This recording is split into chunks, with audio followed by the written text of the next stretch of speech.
Well, we had all the controversy, didn't we, over comments made at Glastonbury. And it brings one thing to my mind. There's actually no consistency in the levelling of the law at all anymore, is there? Hello, everyone. Welcome back. Well, news articles like this come up. I did a quick search before I recorded this video about Bob Vylan and the potential consequences that he, and let's face it, Kneecap could face over what they said on stage at Glastonbury. And rightly so, it said the police are investigating, but short of any miracles, I'm not holding out too much hope, to be quite honest with you. Do you agree? Let me know in the comments. But what they, and particularly Bob Vylan, seem to be facing is a series of business-related consequences rather than anything else. If you're going to be a twat on stage, we will hurt you in your pocket, seems to be the thing at the moment. I mean, Glastonbury are up in arms, but they knew who they were booking on at the end of the day, and the BBC are currently having their collar felt because they shouldn't have broadcast the bloody thing. They even said it wasn't live, what they put out, which makes it even worse. We'll keep an eye on that and see if they have any problems with Ofcom. I doubt it, because they've absolutely filled to the rafters with ex-BBC people. It all seem to be doing. But this beggars the question, doesn't it? What about the bigger picture? What about other people? We look, of course, at Lucy Connolly, who is still in prison, and she is guilty of putting a tweet online, which maybe she shouldn't have done. Took the family dog for a walk, realised it wasn't such a great idea, come back and deleted it. 31 months in prison. Tried to appeal the sentence, didn't get very far, did it?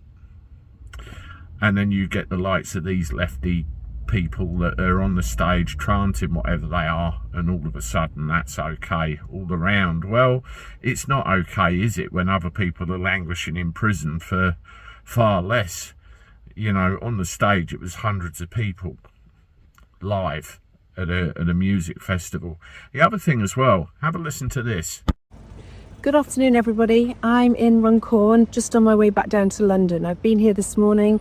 I've had such a troubling story this morning. A constituent who is in prison for some hatey words that he's put online, and okay, shouldn't have done, and got a 28-month prison sentence. I'm going to go and see him in prison. I'm going to find out his story, and I'm going to report back to you.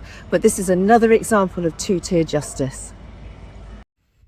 So that was the Reform MP for Runcorn and Helsby, Sarah Pochin, and she describes how one of her constituents, who she's going to see to get a measure of what's going on, has been imprisoned for many months for the same thing, putting a tweet out. Now, granted, there's not the full details on this, so we can't go so far into it because we don't actually know what's going on until Sarah comes back and says anything else about it. But yet another example of this multifaceted system going on, where people online can't express themselves in any way without fear of having the old rozzers knocking on the door, 6 or 7 of them, as was the case with my piano man that I like to listen to. It's crazy, isn't it? Bob Vylan, Kneecap, personally, I think they should be done for it. You can't stand on a stage, say that, and think you're going to get away with it. And as for Lucy Connolly, why is she still in prison? It's a disgrace. Let me know what you think in the comments. Please hit the like button on this, subscribe to the channel. Here's a previous video I did on this subject a couple of days ago. Might be worth checking that out again to refresh yourselves. And as always, I look forward to talking to you soon. Toodaloo.